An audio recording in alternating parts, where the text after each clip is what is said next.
Hi,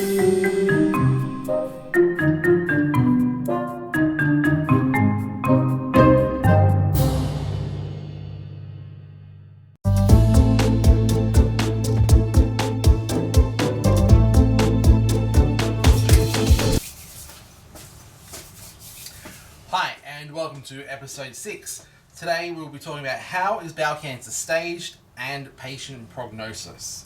Please remember, I'm not a doctor. Please, if you think you need it, seek professional help for guidance throughout whatever situation you might be going through. After bowel cancer diagnosis, which we spoke about in the previous episode, doctors need to determine how far cancer has spread. This process is called cancer staging. The stage of cancer describes how far the cancer has grown and spread at the time of your diagnosis. Stages are used to describe the spread of a solid tumour, such as bowel cancer. Blood cancers, such as leukemia or lymphomas, behave differently and are described in different ways. So we're going to talk specifically about the tumours side of things, which is commonly how bowel cancer presents itself. And it must be a tumour. There are several different ways of recording the stages of cancer. Staging is the process of how far the cancer has spread or contained, depending on the situation, as I said, when you are diagnosed. It often involves having scans such as CT or MRI ultrasounds, biopsies depending on where it is located, and other tests as well. So I go to the doctor and he did the biopsy. Knowing the stage of a cancer is important as it helps your medical team to work out the best treatment plan and the options available for you to give you the best possible outcome once everything happens. It also means that you as a patient with the cancer can fully understand your situation, but more importantly, it also gives you an opportunity to ask questions and express any concerns you might have in regards to your cancer and the actual treatment plan as well. There are two main different staging systems for cancer that are tumour based, but they are called the T and M system and the numbered cancer stage system. So I'll explain both.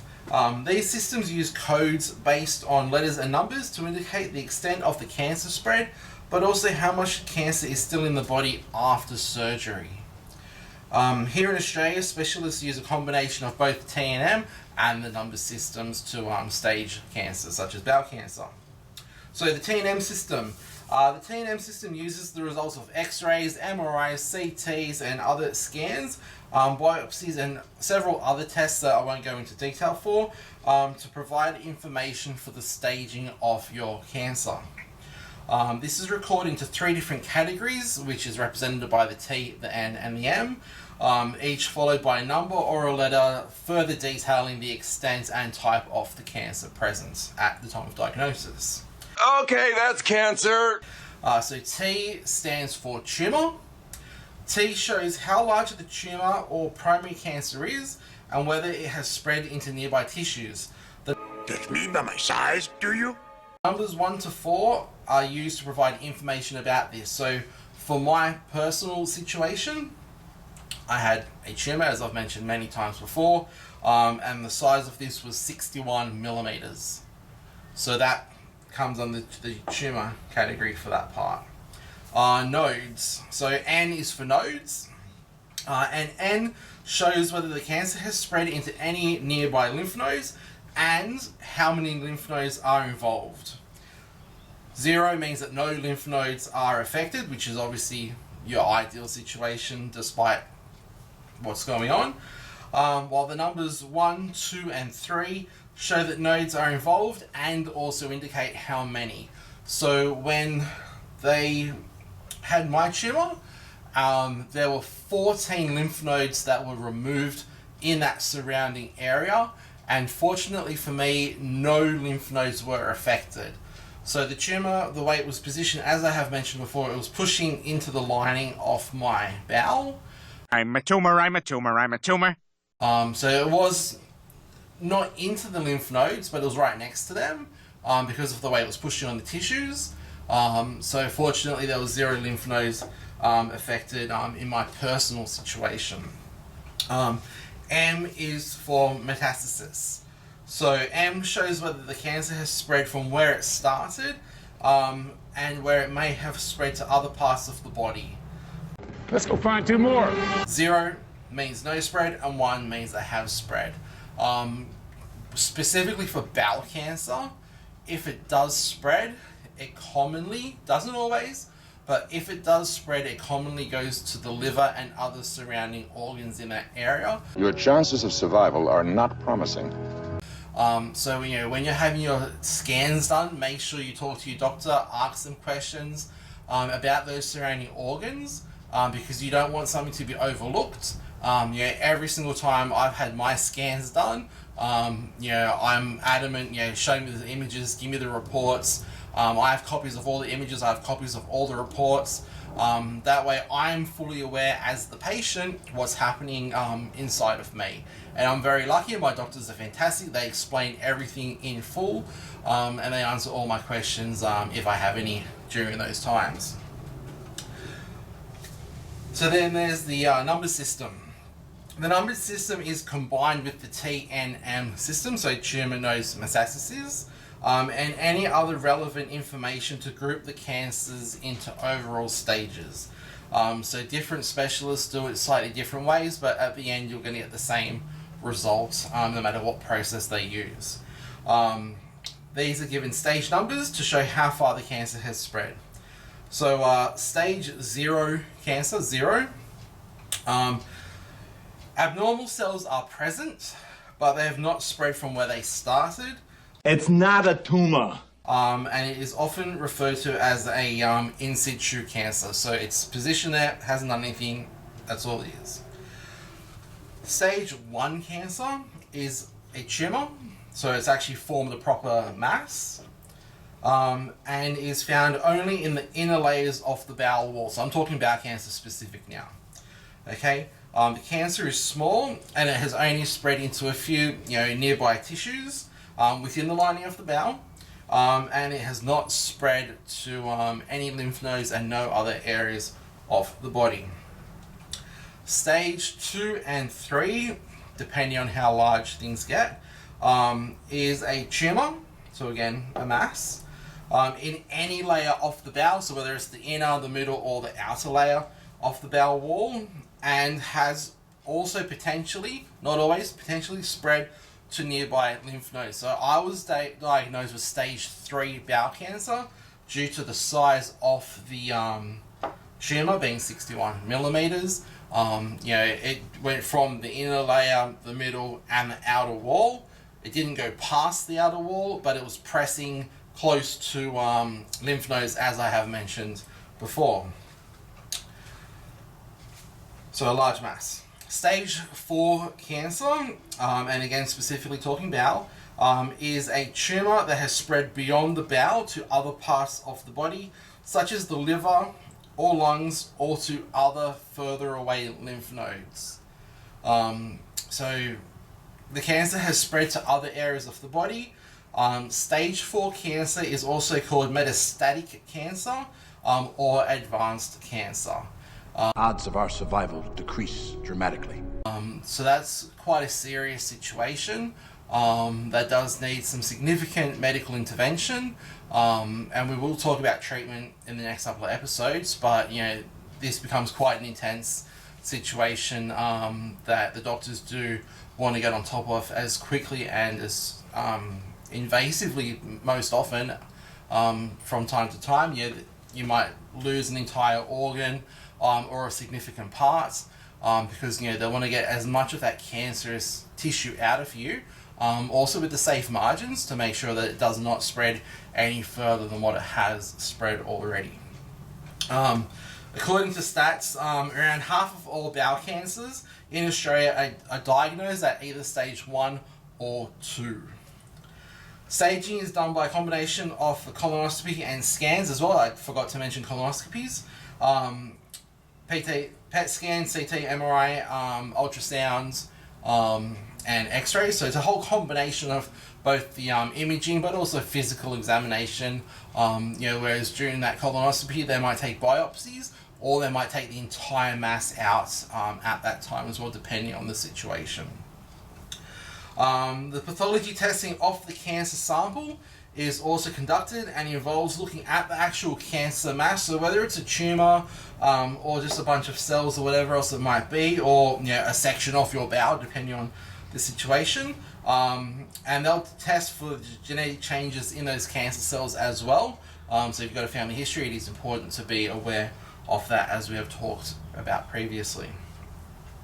The pathology team will work very closely with your surgical team to get an accurate understanding of you as the patient, your cancer. This will identify the best treatment plan for you. So you'll have your pathology team talking to your surgical team, and most often there is an oncology team as well, whether it's a chemotherapy oncology team or a radiation therapy oncology team. I had both due to the size of my tumor and its location. I did require 25 sessions of radiation spread across 6 weeks, and then I also did 3 months of chemotherapy, so I did both back to back, and I also had chemotherapy tablets during the radiation, so it's chemoradiotherapy. So it was quite an intense process, and the whole point of that, which we'll talk about in the next couple of episodes, is to make the tumor as manageable as possible when it is time to go down the surgical path. Good news is that what he has is highly treatable, with radiation first and, if necessary, chemotherapy. The stage can be predicted before surgery based on the results of the early testing, but it may be revised after surgery. So, for example, the surgeon will order all the scans and all the imaging and everything else, and they might get a certain result. And once the surgeon actually gets in there and has a physical examination of the tumor, both while it's inside you and once it's come out, that can potentially upgrade the staging, or even potentially keep it the same or downgrade it as well. So it's obviously dependent on what they find once they're inside you. And then we'll restage the cancer. And following on these tests from the surgery, that will give them a better plan of what action needs to take moving forward post-surgery in your recovery. You may need more radiation, you might need more chemotherapy depending on the situation. You may not need anything at all, they might be able to get it all. I already have had 2 major surgeries, apart from also having the 6 weeks of the radiation, the 3 months of chemotherapy. I still need to do more surgery once I'm well enough for that, and potentially another 3 more months of chemo depending on how things go. But I've been told at the moment I won't need more radiation because I had so much at the beginning. And also testing the other tissues in the area, but also lymph nodes. So as a precautionary measure, the doctors usually take surrounding lymph nodes for testing. So that's what happened for me, because nothing showed up on the scans leading up to surgery. The lymph nodes were all clear on the scans, and fortunately all 14 out of the 14 that were taken during my initial resection, when the tumor was taken out, those lymph nodes were also clear as well. Prognosis. So prognosis means the expected outcome for the patient after being diagnosed with a disease such as bowel cancer. Have cancer. How long do I have to live? 1 week. While I give the rest of your diagnosis, I'm going to gradually talk quieter, as if I'm growing distant, to show how overwhelmed you are by this news. How long an individual lives after the diagnosis of cancer is affected by a range of many different factors, okay? Such as your age, your gender, your general health, your actual physical condition at the time of your diagnosis, the extent of how much surgery may need to take place, or even how much chemotherapy and radiation, because there are significant side effects from the treatment of cancer, which we'll go into in another 2 or 3 episodes. So it is really important that you remember your situation is individual to you. Okay, just because one of your friends or a family member or someone you've seen on the news or on social media or whatever just because they had something happen to them, it doesn't mean it's going to happen to you. It could, but you know, you're an individual. You know, everybody's body is different. Okay, and it also depends on the type of treatment you have. So there are many different types of chemotherapy treatments, which we will talk about. And there's also different ways in which radiation can also be delivered for your treatment too. Never tell me the odds. Okay, and also what stage you're diagnosed at. So your prognosis is very dependent on the staging of your cancer. Generally speaking, the sooner that bowel cancer is diagnosed, the better the chances of a successful treatment. Okay, but people with more advanced bowel cancers can also respond quite well. So even though you might be diagnosed with stage 4, you might have a very positive outcome depending on how your body responds to treatments. Or you could be diagnosed stage 1 or 2, but your body struggles to cope with the treatment plan that's being put in place. And unfortunately, sometimes those things don't always work. So it's really important that you advocate for your well-being. You make sure you talk to your doctors, whether it's your surgeon, your oncologist, the nursing team, whatever it might be, your GP. The GP is probably going to know you personally more than anyone else, so make sure you talk to them if needed as well. Says the chances of survival are 725 to 1. Where are we? So the 5-year survival rate post-diagnosis and treatment is roughly about 98% over a 5-year period.